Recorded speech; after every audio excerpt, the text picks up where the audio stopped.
previous video, we went and grabbed an image from the web and we brought it into Illustrator and we're about to image trace it and start using it.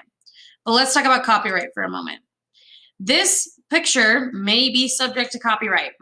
Copyright's a huge deal. And what's hard is as technology advances, it's harder for people to keep track of copyright. And, we really should be giving credit to the people who make it. In addition, it's really important to note that if you're going to use any of these things to make money, whether you're doing an advertisement or you're, putting it up on your social media for you to get money from it, all those types of things, you're using it in your logo, that's not really right to do that. So it's important to note when you're working with copyright that if you're going to use this for personal use, go right ahead. No one's really going to see it, so they don't really care. But if you're going to start making money off of it, you better be really careful. When you search for things on Google, by the way, especially for images and other things, there's a settings option right here where you can, a tools option right here where you can actually go and adjust the usage rights. So I can click usage rights and I can look for Creative Commons licenses. What that means is that somebody has already said, hey, I don't really care if you use this, go right ahead. They sometimes want attribution though. And attribution is where you give them credit on your site that you got it from them. Okay. But it's important to note that you shouldn't just be taking an image, right clicking and using it to make money off of it. That's not okay. Now, of course, in the world of artwork, in one altercation can make it yours, right? So just something to kind of keep in mind as we're working with copyright is you need to be giving attribution where you need to. You'll see this a lot in magazines, in everywhere that you see a use of an image or a logo that is not their own. It's very important that you are following those guidelines and not just taking somebody else's work and claiming it as your own. For now, though, we're just doing personal use here.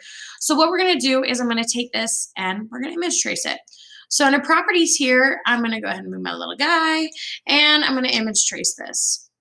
When I image trace this, it's black and white, right? So I'm going to make it a black and white logo. And when I make it a black and white logo, you'll see that it's not going to be perfect, but it is going to create kind of more corners because my corners are pretty high. So I'm going to take my corners down to be really low. And then I'm also going to increase my threshold a little bit to hopefully give it a little bit more curvature. And then maybe I will increase some path fitting and just kind of work around with the settings on how you want this to look. I want less curves there. I want more path fitting there, a little bit less noise. And I'm starting to be able to get really close to what that looked like. Maybe I want a higher threshold here. Oop, a little bit lower threshold. So for me, I think this is looking pretty good. Okay, I'm at 172 for my threshold, 100% on path, 0% on corners, and 1 pixel on noise. Okay, all right, that's looking pretty good. Next thing I'm going to do is expand it. So I'm going to go to my properties here and I'm going to expand it because right now, if I click in here, if I want to just use like this microphone piece, I can't just grab it and use it. Right now, it's all one image. So I'm going to select it and expand it. And then what's really cool is like, let's go in here and let's say I want to delete this background. So I'm going to select the shape and go to select same fill color. Whoops. Yeah, fill and stroke is good too because there's no stroke, and delete all that white. And then I want just the microphone because right now if I click out of this, all of these are still grouped together. If I double click in it and I just want the microphone, I can click and drag over it once I'm in the group up here. I can then cut it. So cut, which is Control X on your keyboard, or edit cut. Double click outside the group. So notice I'm no longer in isolation mode with the group, and paste it.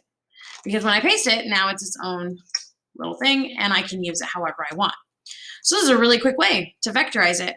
Now let's say there's something that's wrong inside of it. This is a really good example because I have this little curve right here that is driving me nuts. Well, you know how to use your direct selection tool because this is now a path. And this path has points, and these points can be edited and moved. Now, this is a good point to talk about handles. So when we talk about curving something, like let's click on this point here, you can see these handles out here. If I click and drag a handle, you'll see it'll change the curvature of the line. We'll talk more about this in Digital Design too. Right here, I could go in here and I can change the curvature of this line and make it less pointy. So you can adjust different things and different pieces. You can move points around. You could even remove points if you wanted to. Underneath your pen tool, there's an anchor point tool where you can also adjust things and really make them like super pointy and remove all curvature to it. You can also go ahead and with your direct selection tool, just click on a point and hit delete on your keyboard and it'll delete the point. So you have lots of options of what you can do here. But you have now created a vectorized shape that is only that shape. It doesn't have the other pieces to it. Now, what I'm going to do at this point is I'm going to go ahead and create another artboard. Make one that's a little bit skinnier and taller here. I'm going to grab my microphone and resize it up, holding shift on my keyboard to keep it proportional. And now I have a microphone icon. If I wanted to, I could click the microphone icon and I could change the color because it's a shape just like everything else. Now, if it is changing to green and it turns out gray, here's one of your issues. You trace this to be black and white. And this is in a color mode of black and white, which is why it's only showing versions of gray. So what we need to do is change it from the color mode of black and white to the color mode of CMYK. So I'm going to go to Window and I'm going to go to Color. Color will open up my color panel over here. You can see that right now only K is being shown, which stands for black. Essentially, like when you're printing, your printer, your color printer prints in 4 colors. It prints in cyan, magenta, yellow, and key being black. That's what the K stands for. Okay. I can go to my options on my color and I can change myself from grayscale or black and white to CMYK for printing or RGB for web, which we're on the web. So let's go to RGB. And now I have green. So if you're ever stuck in like a black and white mode, you just need to open up your color panel and remove out of black and white mode and go into the whether you're doing graphics or printing.